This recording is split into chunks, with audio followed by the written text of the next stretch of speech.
Hello, my name is Elizabeth. Welcome to Gibson's Bookstore Events Remote. I am here with Meg Heckman and Pamela Walsh. We are here this evening to hear them discuss Political Godmother, Scripps Loeb, and the newspaper that shook the the Republican Party, which is available signed copies at Gibson's Bookstore. We did a socially distanced and safe signing of the book, not book plates. We have actual signed books available at the bookstore. Our events program is sustained by book sales, so if you appreciate this program this evening or need a copy of the book, please do purchase a copy from Gibson's. I will toss a link here into our chat box to our live attendees.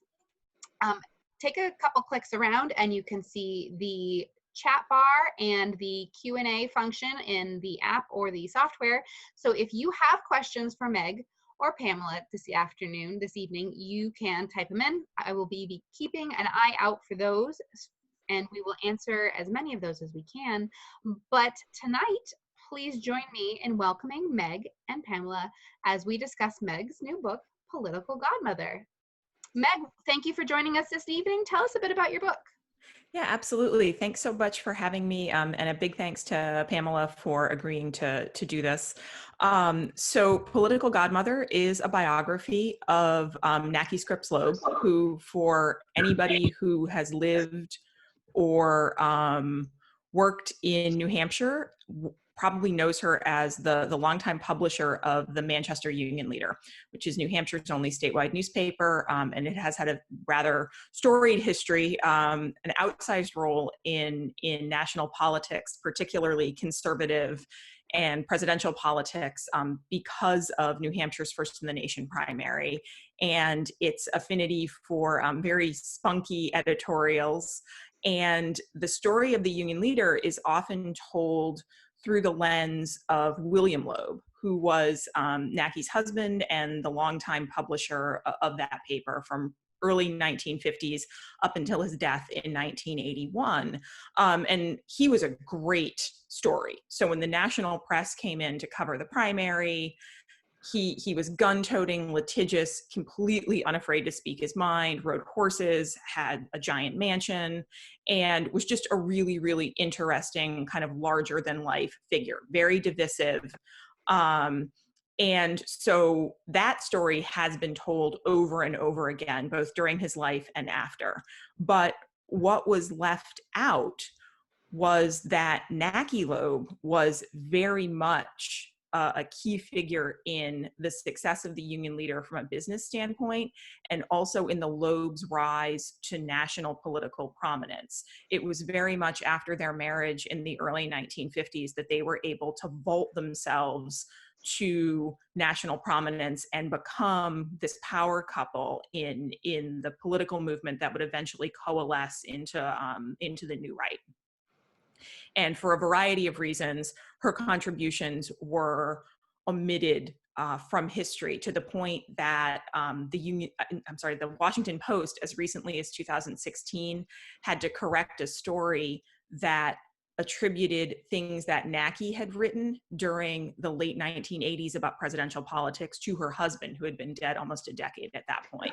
So she was really annihilated from the narrative of the New Hampshire primary and national conservative politics. Meg, can you talk about how you sort of teased out her role in New Hampshire, in the Union Leader, and in the rise of the New Right? Yeah, absolutely. So I grew up in New Hampshire and read the Union Leader as a kid. And so I knew that Nicki had existed. And about 10 years ago, I got invited to teach a news writing class at the Nicki Scripps Loeb School of Communications in Manchester, which, as most of you local people probably know, it's a nonprofit that Mrs. Loeb created at the very end of her life, and it gives free and inexpensive classes to people from all walks of life. And I got invited to teach a writing class there, had no idea this school existed, walked in, and the people involved with the school started telling me about Nicki Loeb, and her artwork was up, and there were pictures of the Union Leader and pictures of her. And I just kind of went down that journalistic rabbit hole that happens when you get curious about someone. And I used a variety of methods to surface her story. One of the big ones was very unsexy, very low tech. Her private papers are stored in a couple of closets at the Loeb School down in Manchester, and a research assistant and I spent the better part of a summer digging through them, figuring out who she had been corresponding with, how heavily involved she was in day-to-day operations at the newspaper, and most pertinent to your question about her impact, how many people she was corresponding with around the country. You know, I was not surprised to find that she was writing to a lot of politicians and political activists around the primary. That I expected. But what I was surprised by was the extent of her advocacy and her activism in between primaries, and her ability to connect people across great geographies who shared a similar conservative ideology. Her letters taken as a whole are like reading an analog subreddit. It's very, very interesting. And if you wrote to Nicki Loeb, she wrote you back at length and repeatedly. And so there was a very, very good archive of these conversations for the better part of 20 years.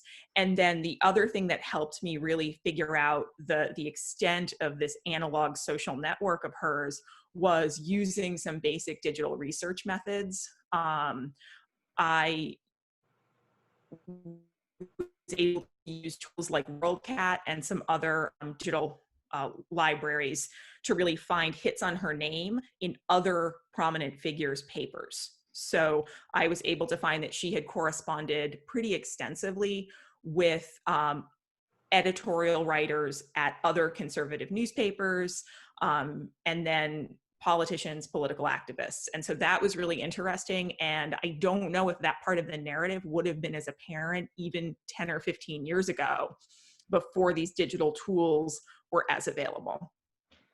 Former governor, in your book, you quote former Governor Mel Thompson saying that if she was a liberal, she would be one of the most famous women in America. Do you think that's true? And was it about her politics or her platform or her gender or a combination or her personality? I've chewed that over a lot, that statement that Governor Thompson made. You know, I don't know if I'd chalk it up to her political ideology. I mean, William Loeb clearly got a lot of attention and was just as conservative. I think that gender really had a huge role to play in her annihilation from narratives about the primary. I also think her personality may have played into it. Time and time again, the people that I was able to speak to about her described her as an introvert. And at first I was very wary of latching on to that description because it can be really gendered. But she really was a very creative introvert who liked to manage collaboratively.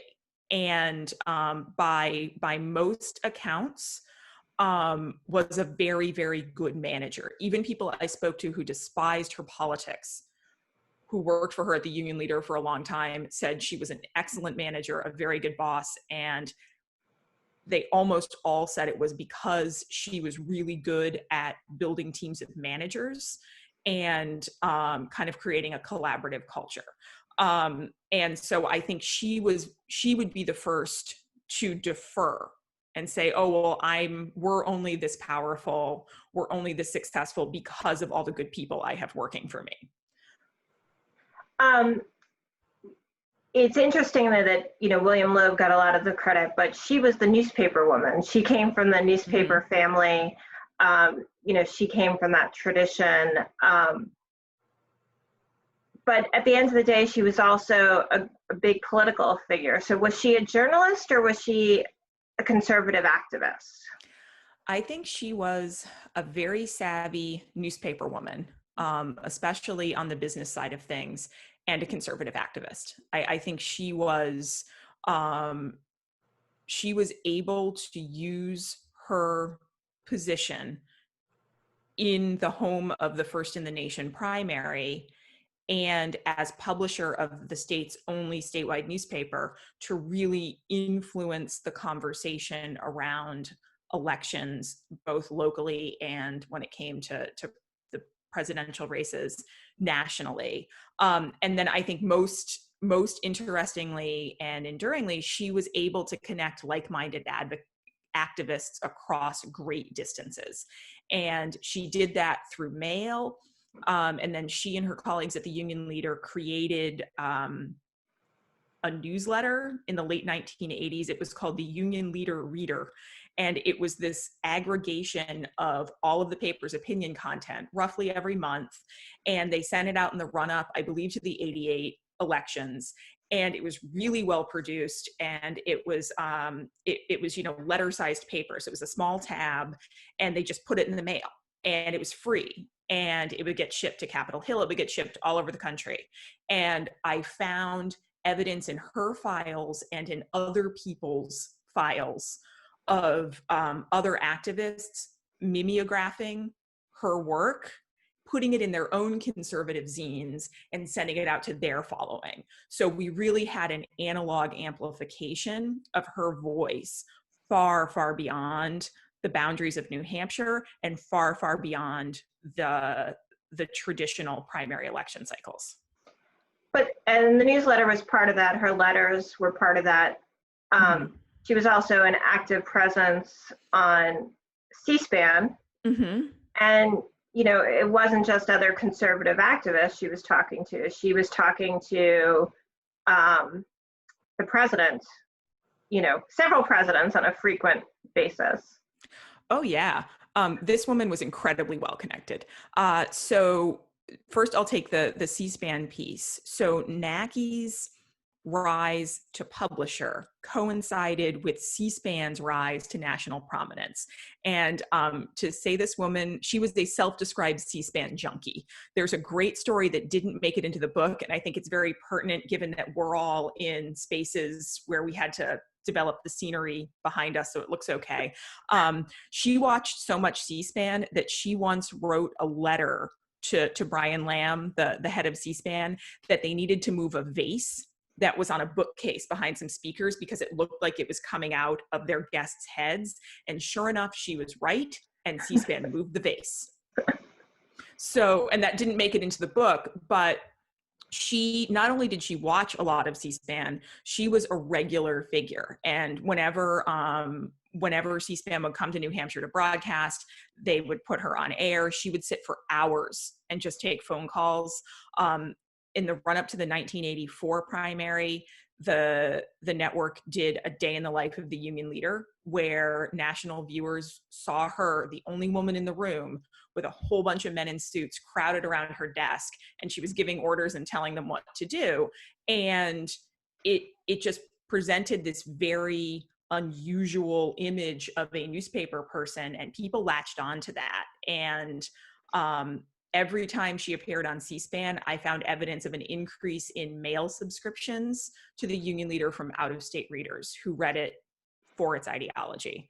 And then as far as conversations with presidents, yes, her letters with President Reagan are fascinating, vaguely flirtatious, and a lot of times whenever she would write him a letter, she would also publish it as a front page editorial in the Union Leader.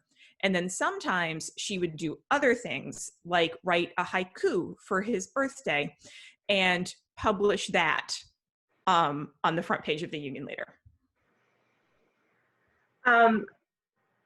The title of the book comes from her role with Pat Buchanan in the 92 primary, although she was a fan of his before that. Can you talk a little bit about her role and the Union's leader role and, a pretty big political upset? Yeah, absolutely. So Pat Buchanan, conservative commentator, as we know him now, author, and longtime Politico in the conservative space. He worked in a number of White Houses, Nixon, Reagan, maybe a couple others, and he was toying with a run for the presidency in 1988 when Reagan was leaving office and the conservative movement was really looking for a way forward, and the moderates in the Republican Party were really looking for a foothold to kind of reassert their agenda. So it was a very interesting moment in the history of the party. And Buchanan ultimately ended up not running out of deference to his friend Kemp, who was kind of seen as the conservative standard bearer. I guess he was not a very good campaigner. Kemp's campaign never really got off the ground. George H.W. Bush was the nominee in '88 and ultimately won the presidency. And the conservatives in the Republican Party, Nicki among them, were very, very disappointed about this. They thought that it would be a move away from Reagan's agenda, which they really saw as the pinnacle of the new right at that time. And so almost immediately, Nicki started looking around to see if she could get somebody else to run. And she had already tried in 1988. She worked very, very hard to recruit Jeane Kirkpatrick, who was a diplomat, ambassador to the UN, political scientist, best known for something called the Kirkpatrick Doctrine in the realm of international affairs and diplomacy. And she was a favorite among certain corners of the conservative movement in the late 80s. And a number of them were trying to get her to run. At one point, Nicki and her colleagues at the Union Leader in Patrick up to New Hampshire to have dinner and speak to uncommitted Republican activists. And they ran a lot of very favorable cheerleadery editorials to try and encourage her to jump into the race. She ultimately declined, but I think that really points to Nicki's willingness to act outside the party apparatus and really do what she thought was best for the movement's ideals. And also, just a side note, regardless of your ideology, if you just take a moment and step back and think about how unusual that was for a very powerful woman running a very powerful media company to be trying to recruit another very powerful woman to run for president in 1986, 1987, that would be amazing now. Because those worlds, media and politics, are still so male dominated. It was particularly profound and unusual back then. But you asked me about 1992, so I'm going to jump ahead to that. Nicki's efforts to recruit Buchanan, they were paused during the first Gulf War. The first Gulf War ended. The economy tanked. Bush's favorability numbers started to go way down, and Nicki worked really, really hard to convince Pat Buchanan to run. And a couple of years ago, when I was first starting to research this book, I actually went down to the DC suburbs and interviewed Pat Buchanan. He was very generous with his time because I needed to know from him how influential he thought she was. Because other people had told me she was quite influential, but they were friends of hers. So I wanted to, you want to do your due diligence. And he said that had she not told him to do it, he would not have done it, because he knew that he knew it was a long shot, period. But he knew that he didn't have, basically a shot in hell if the Union leader wasn't behind him. And that was true in 92 and 96. So 92, Buchanan did not beat Bush in the New Hampshire primary, but the headlines the next day, he might as well have. He was so successful. It was very close. At one point in the evening, it looked like, during early returns, it looked like he might actually win. And it really damaged, it really did damage Bush's campaign. Now, there were a lot of other things going on then. I don't think, I am not a political scientist, but I don't think it would be fair to say that Nicki Loeb was the sole reason George H.W. Bush lost in 92. There was a lot going on. And then in '96, Buchanan did win the New Hampshire primary. We talk about Nicki's rise and involvement in the new right, but we haven't sort of stepped back and sort of talked about what that meant and how long it was. Some others might be watching Mrs. America, the series right now, which is, the women's movement. And, Nicki was there with Phyllis Schlafly. And in other parts too. So do you want to talk about sort of what her values were? Yeah. So she was among a group, she was anti-feminist. She was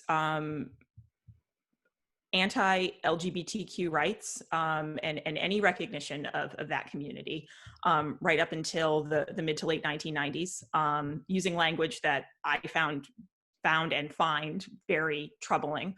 And then she was also often aligned with white supremacist groups like the White Citizens Council. And those alliances started very, very early. And one of them was very responsible for her emergence in the national political arena. And that took place in the early 1950s during attempts to integrate Little Rock High School. And as many of us know, the National Guard and the military was sent in to escort the Black students into the high school that was being integrated in Little Rock. And that was because there were threats against their physical safety and their life. And it was an incredibly violent, tense, and dangerous situation for them. And so the military was sent in to protect them. And that sent up an outcry across the conservative movement. And Nicki drew a political cartoon called Brotherhood by Bayonet. And I can actually find it, and I will show it. I should have bookmarked this.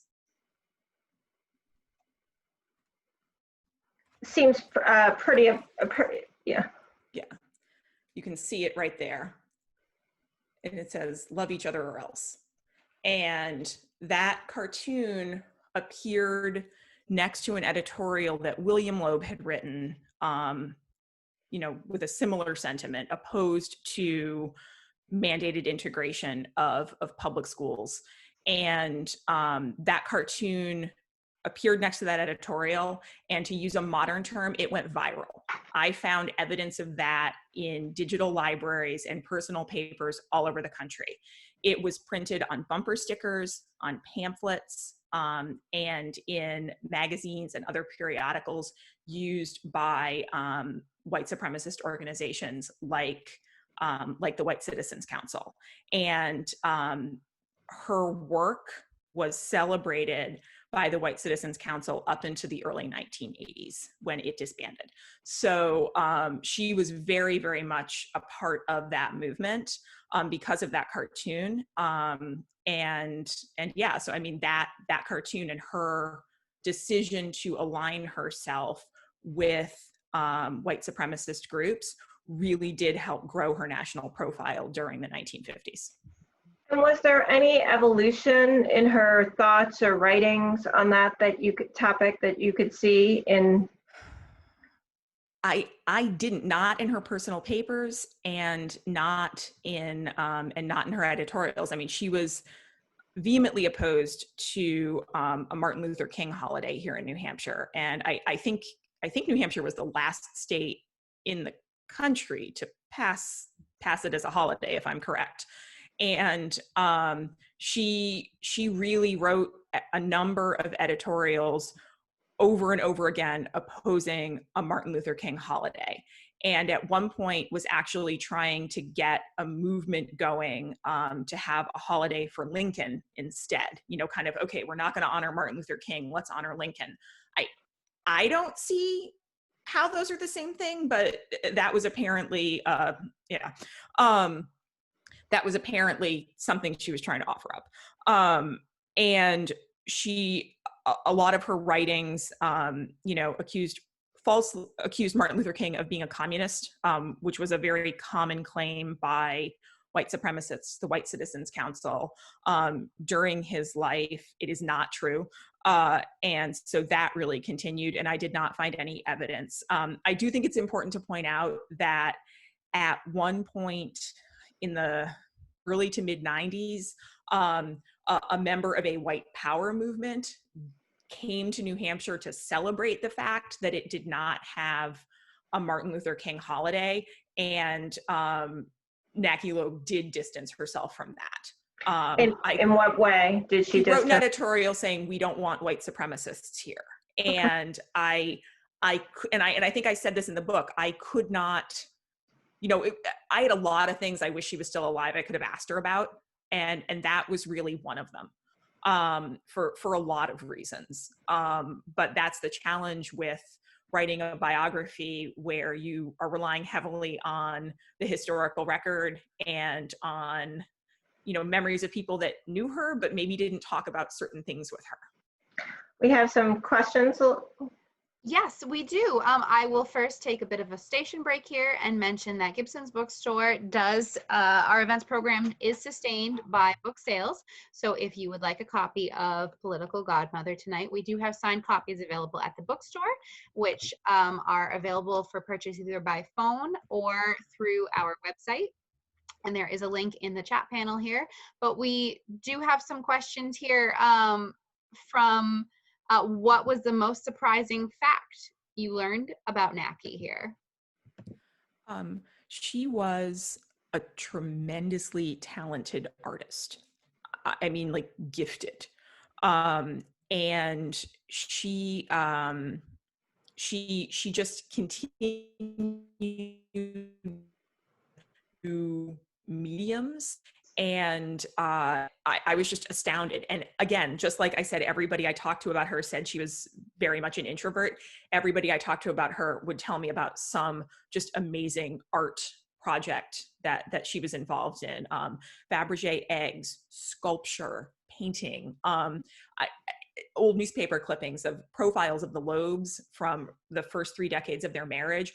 Almost always she would be referenced doing some craft. And I just found that absolutely fascinating. And I guess when she was a young woman, she wanted nothing to do with newspapers, wanted to get as far away from the Scripps newspaper empire as possible, and went to college to be a medical illustrator, which was a very viable career and difficult career at the time. So I thought that was really interesting. Meg, one of the things, Elizabeth? You mentioned that since she is no longer with us, you did not get to ask her questions. Of all the people you interviewed, who was the most interesting to talk about with her, and why? Well, I talked to a lot of people on and off the record, so I will stick with on the record. I was incredibly grateful to her eldest daughter, whose name is also Naki, for engaging in a long email correspondence with me about her mother's paralysis. So if you look at the cover of the book closely, you will see that Naki Loeb is sitting in a wheelchair. And that's because in the late 1970s, she was nearly killed in a Jeep accident, and she was paralyzed from the chest down, and had to learn how to breathe and take care of herself again. And Naki said over and over again that the strength that she learned in that process is what gave her the confidence to run a newspaper in a world where people like her did not really run newspapers. And so it was very much a pivotal part of the story.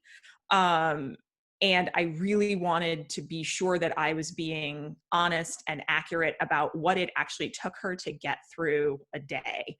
And, the surviving members of the family are pretty private, but the younger Naki very generously just talked me through by email what it actually took Naki Loeb to get through a day, and just she had to exercise, and she actually built herself, she called it an upside down bicycle.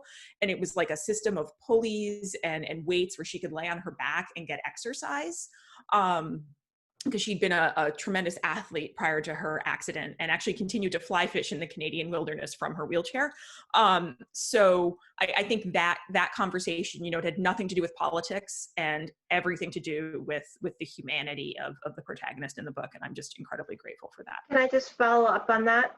Because I think, we haven't talked about that, and it's in an interesting area because she was a leader in private conversations about inclusion for people who experience disabilities, but her political stance on issues and policy, federal and state issues and policies that affect people with disabilities, was very much opposed to things like the Americans with Disabilities Act. Can you talk about that? Yes, absolutely. So Naki Loeb was opposed to the Americans with Disabilities Act, period. And there was no nuance in that. Now, at the local level, she was doing some really interesting work. I don't know if she would have even called it advocacy work. I looked at it and saw it as local advocacy work, going out and talking to community groups, working for accessible wilderness trails. She wrote this really interesting editorial where she broke with William F. Buckley, who's a well-known conservative commentator. He had written a column just decrying the efforts of a man who was blind to sail across the Atlantic Ocean. And Naki wrote an editorial saying that Buckley was wrong, and people with disabilities, could do a lot more than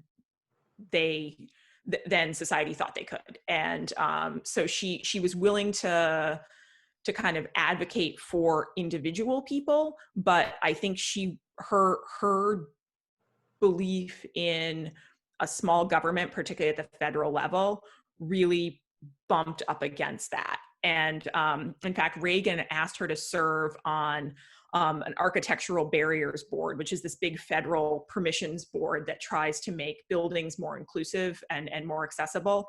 And she went to one meeting and came home and very politely wrote Reagan a letter saying, "I'm just too busy.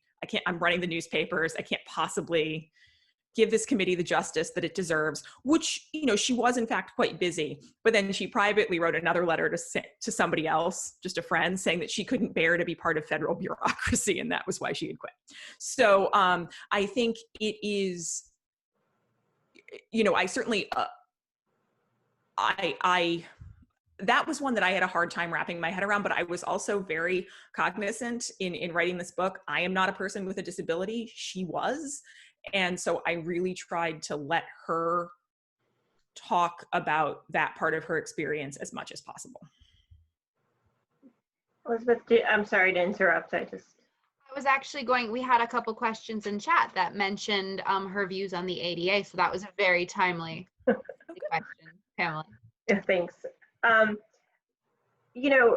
It's interesting to think what Naki would think about where the conservative movement has gone today, and where the union leader should be on today. In 2016, I believe the union leader endorsed Gary Johnson as opposed to Hillary Clinton or Donald Trump, which in some ways seems like a very Naki move, sort of being a little outside but standing for what she thought was right. What do you think she would have thought of Donald Trump? Yeah, if I could ask her one question, that would be it, is what do you think of Donald Trump and Trumpism and kind of our current moment in politics? And the short answer is I don't know. Certainly a number of people have pointed out that Pat Buchanan and Donald Trump share a lot of similar rhetoric. This idea a little more isolationist.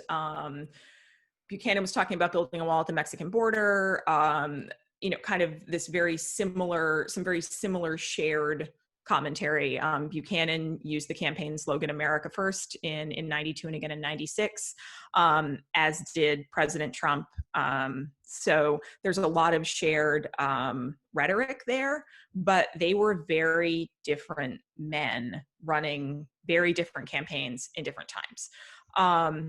So I don't know. I mean, maybe Naki Loeb would have looked at the Trump-Pence ticket as a tool to get more conservative judges and kind of play the long game. And she definitely wrote and talked about that a lot. Or maybe she would have done what she did in the late 80s and tried to recruit a candidate of her own. You know, maybe she would have been trying to get Nikki Haley to run in New Hampshire in the last election cycle. I don't know, but it's certainly something to think about. Well, one other thing that I found interesting in the book was that she also shared with Donald Trump sort of an affinity for conspiracy theories.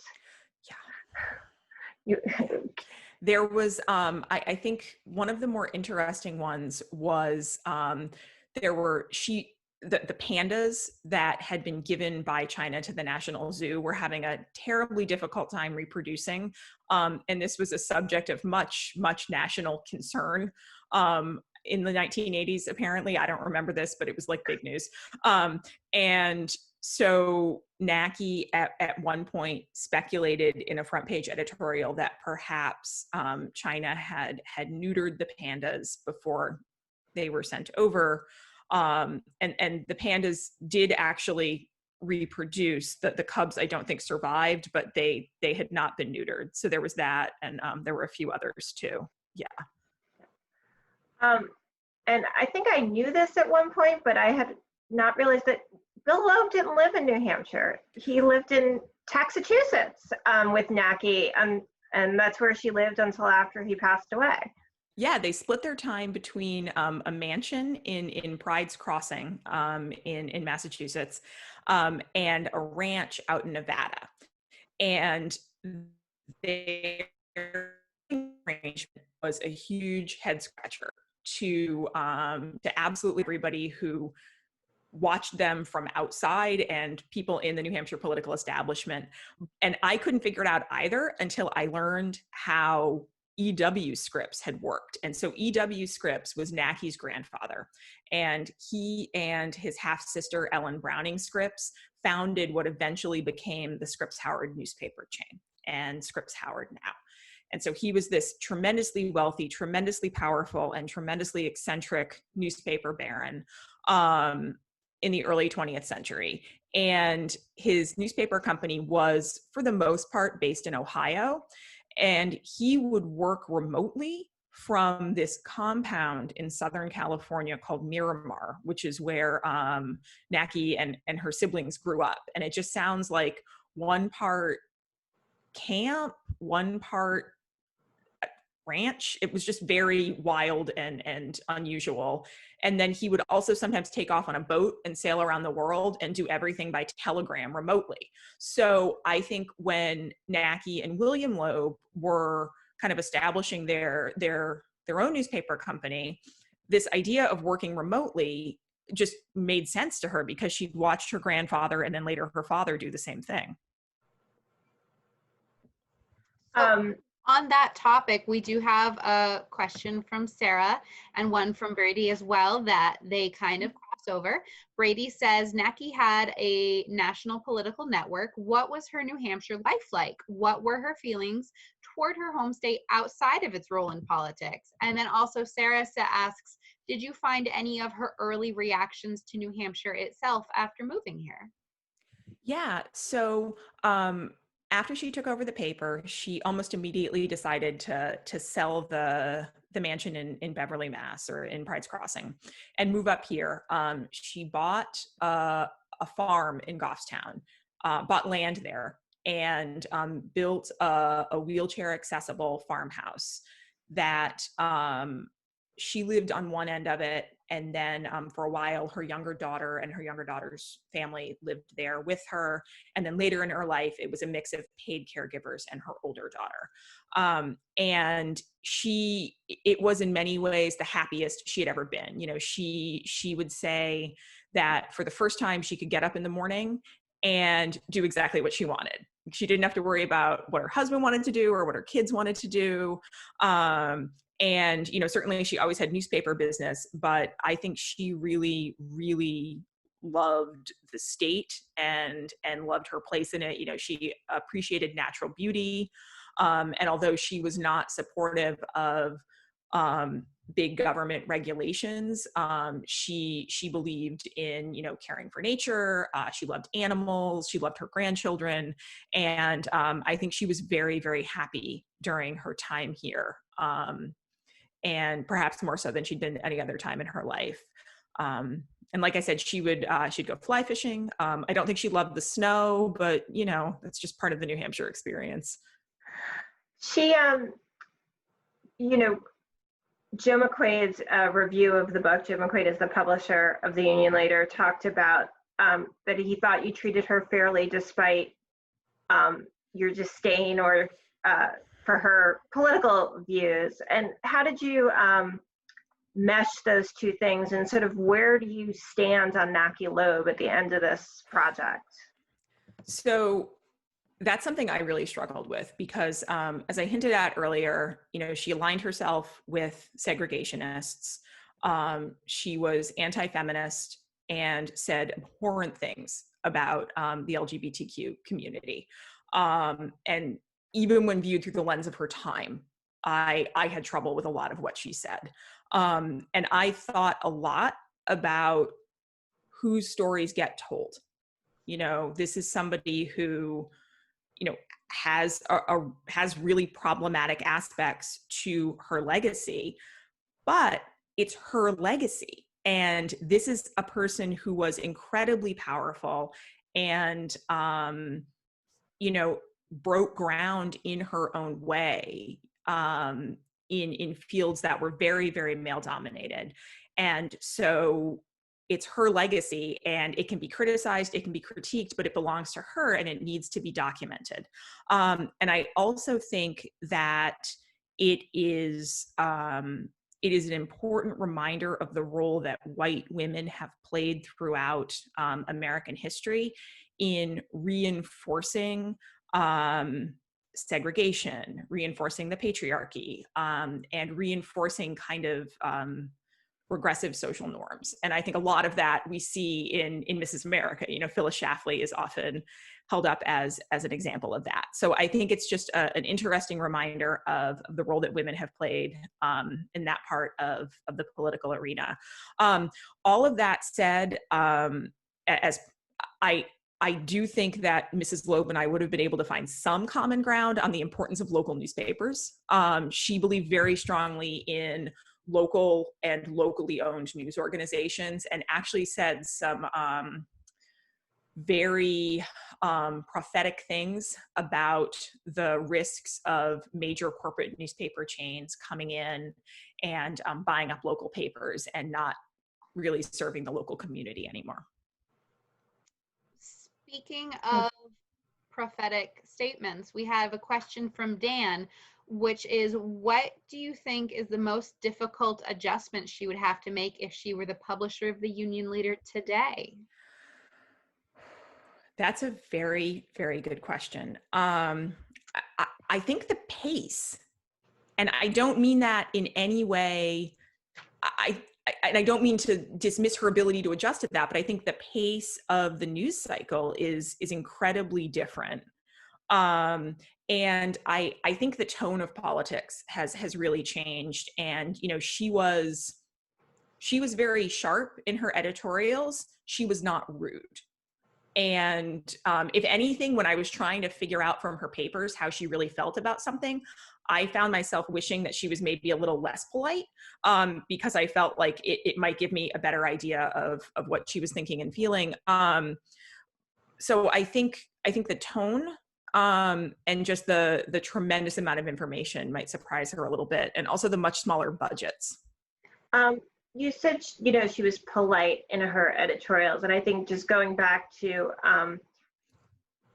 she, you know, used language, you know, she may not have been as harsh as her husband had been in some things, but she used language, particularly describing LGBTQ people, yes, that was offensive even by 1990s standards.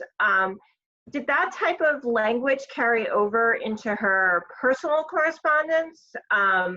You know, So as it relates to the LGBTQ community, I'm trying to think. Yes, but she was often writing longer form in her letters than she was in the editorials. And the editorials, there was definitely that problematic rhetoric that you pointed out. And yeah, so it was much, it wasn't as rapid fire as it would be on Twitter. So I think that's kind of the difference. you think she would have been on Twitter? I don't know. I mean, she did write a haiku for Ronald Reagan. So, you know, maybe that short form might have appealed to her. I do think she would have had quite a lot of success in the political blogosphere that emerged in the early 2000s. You know, she had a tremendous audience, and she really pushed the union leader to get online after the 96 election cycle. And as soon as they did, the union leader started getting emails from all over the country from people that had found the digital versions of her editorials on early websites. And, you know, some people thought it was the worst thing they'd ever read, and some people thought it was the best thing they'd ever read. And, but they all said they planned to keep reading. So I think that she would have found a digital audience. Do you think she pushed for expanding that reach through the web as a way of expanding readership, or as a way of expanding her political influence? You know, I don't know. I think she saw it as a good business decision. There were almost all of the other newspapers in New Hampshire were starting to go online at that time. I think the original Primary Monitor, which was put on by the Concord Monitor and a few other local newspapers, had been online in 96 in some form. It might have been a bulletin board service, but there were already a lot of efforts to get digital editions of local papers. So I'm sure she saw it as a competitive imperative at the local level, as a way to serve her local audience. But, you know, I would not be surprised if she also saw it as a way to meet a broader ideological audience nationally, like she had with the Union Leader reader. A question from Sarah that says, if there were to be a movie made about Naki, what part of her life do you think they ought to dramatize, and who should play her? Oh gosh, I am not hip enough to pick an actress to play her. So if anybody wants to put suggestions into the chat, that's fine. But I think, oh gosh. Well, so the Katharine Graham, I mean, the Katharine Graham movie was a single chapter from her autobiography. So I suppose, I guess, there's this scene in the book where Naki is flying down to the Bush White House for a lunch that the president was hosting for newspaper publishers from all over the country. And he had invited her despite the years of unfavorable editorials she'd been writing on the front page of the Union Leader. But she felt obliged to go. You know, she didn't love his policies, but she respected the office. And so she got in a plane and went down, and it was this rainy day. And she was just writing about how Washington, D.C. seemed very different than it had under Reagan. And it was just like this melancholy. And I could see that as the opening scene of a movie, you know, like Naki getting on a plane in the rain and maybe some flashbacks. But yeah, I don't know.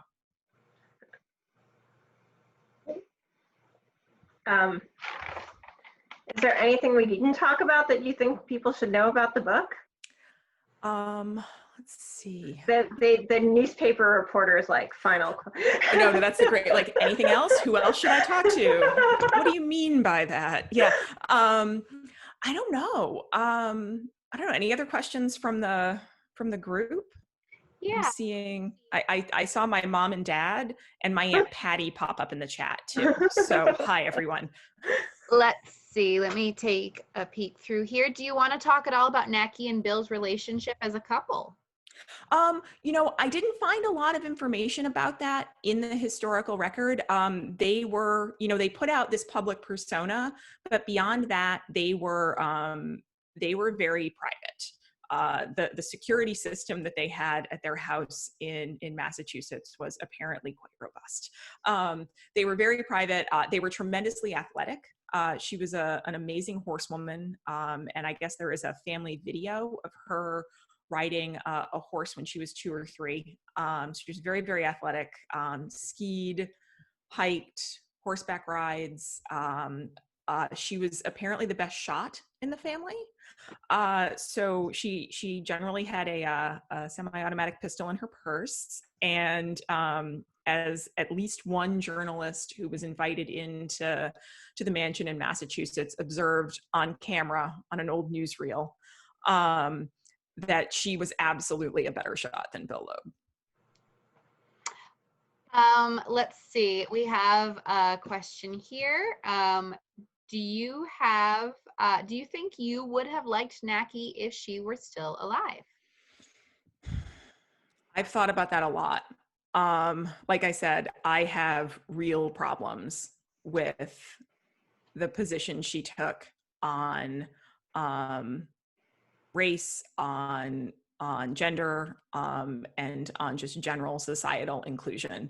I think I maybe could have found a way to work with her had we served on a committee about local press freedoms or something like that. And I certainly, yeah.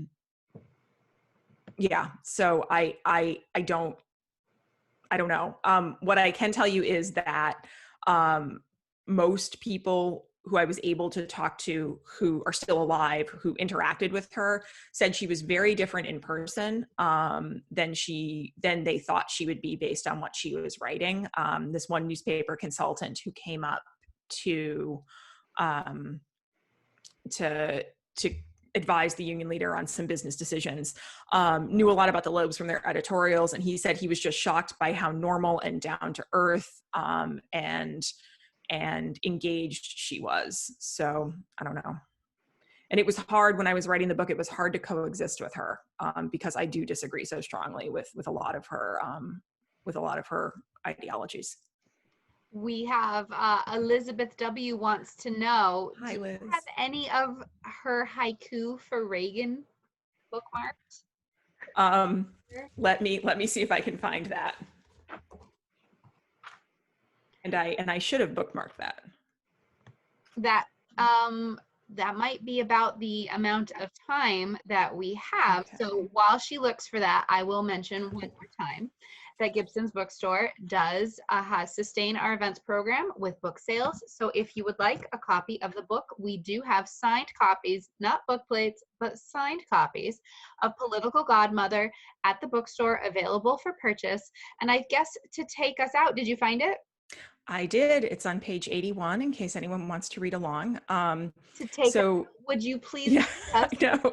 Haiku.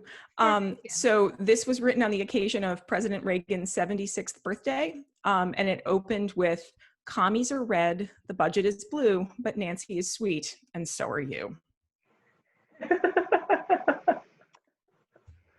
Yeah. That is a poem. Well, thank you so much, everybody, for attending our event this evening. Thank you, Meg. Thank you, Pamela. We are very pleased to have hosted this event. We will be editing the recording of this event, so please keep an eye on your inboxes because we will be sending out the link once it is edited and posted. The Gibson's Bookstore is very pleased to have hosted this event. Thank you all for joining us this evening. Have a great night, everybody. Thank you. Thanks. Bye. Thank you, everyone.